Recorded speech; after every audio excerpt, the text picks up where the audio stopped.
kami menginginkan stok bahan makanan, pangan, dan yang lain-lain itu terpenuhi sampai lebaran.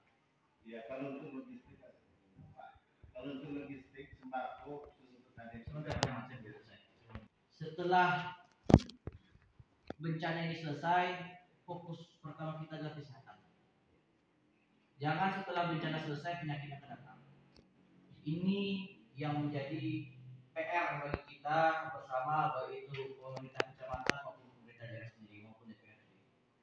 Karena kita melihat dalam kondisi fisik tempat mereka itu pasti akan banyak penyakit yang datang.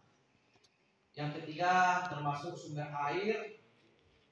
Kalau saya sudah survei juga langsung ke Seperti Babu, kalau Seperti Babu itu air bagus, tapi yang menampung air itu tidak ada. Air itu tidak ada. Dan saya juga ingin tahu bagaimana mereka beribadah.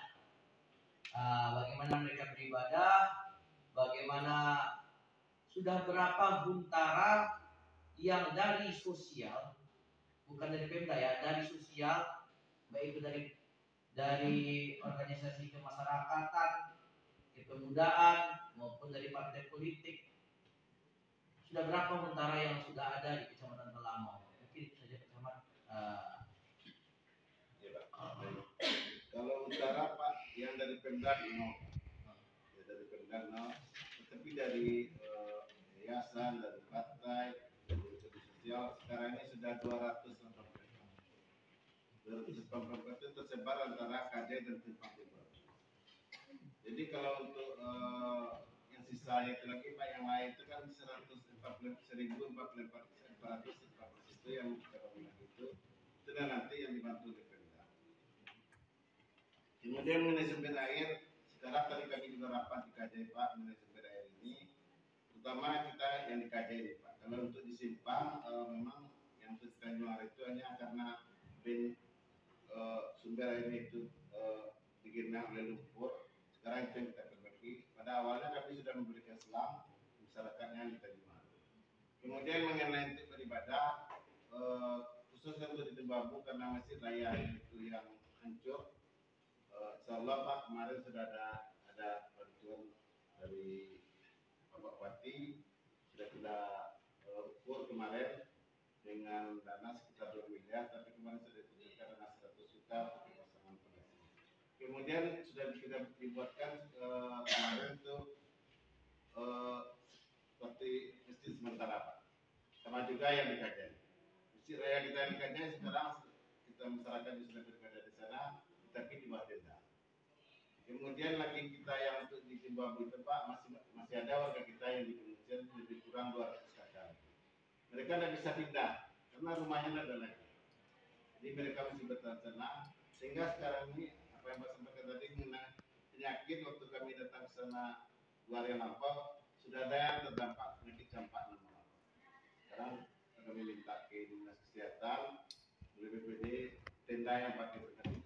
Alhamdulillah sudah dibuatkan Pak. Karena di sana itu ada dinas kesehatannya yang tidak ketan dokter anak. Itulah sekarang itu menangani. Untuk lahan semuanya sudah dibersihkan, teman. Lahan-lahan, runtuhan, bekas-bekas fisik bangunan. Ya. Itu kemarin dalam rapat kita di KJ finansiasi kemarin Pak, itu jadi tidak lagi Pak. Karena untuk meruntuhkan bangunan itu yang beton itu masyarakat sangat khawatir dengan secara manual. Kemarin itu ada kita coba pakai lat-lat, itu biayanya 1.500.000 satu hari Pak. Itu baru untuk minyak saja. Jadi kalau kita bebankan pada Nagari, saya sampaikan pada Nagari, kalau memang ada anggarannya, kalau itu tidak menjadi temuan silakan. Tapi kalau kepada masyarakat tidak mungkin lagi. Jadi kemarin sudah berjanji PUPR akan menyediakan alat beratnya, tetapi mungkin 1 minggu 2 minggu ini Pak, siap dengan minyaknya. Jadi kalau masyarakat kami lagi yang dibebankan minyak mungkin Pak. Karena satu hari pekerjaan itu hanya bisanya 3 buah rumah dengan biaya sekitar 1.500.000. Jadi sekarang ini masih ada juga evakuasinya, tapi yang laporan ada lagi evakuasinya. Yang ada sekarang yang manual. Kemudian masyarakat kita sekarang ini sudah mulai juga yang membangun rumahnya secara pribadi mereka itu. Jadi saya sekarang ini berpikirnya yang tipe abu itu Pak. 200 kakak kita tidak bisa pindah karena tidak ada tempat pindahnya. Kemudian juga disampaikan oleh BMKG, mana utara yang mau dibangun itu harus yang di luar jalur gempa. Harus 20 meter dari jalur gempa yang kiri kanan. Karena dia tidak boleh dibangun. Karena itu berisiko lagi, karena kalau mau itu sudah menjadi patahan. Zona merah ya. Iya, zona merah.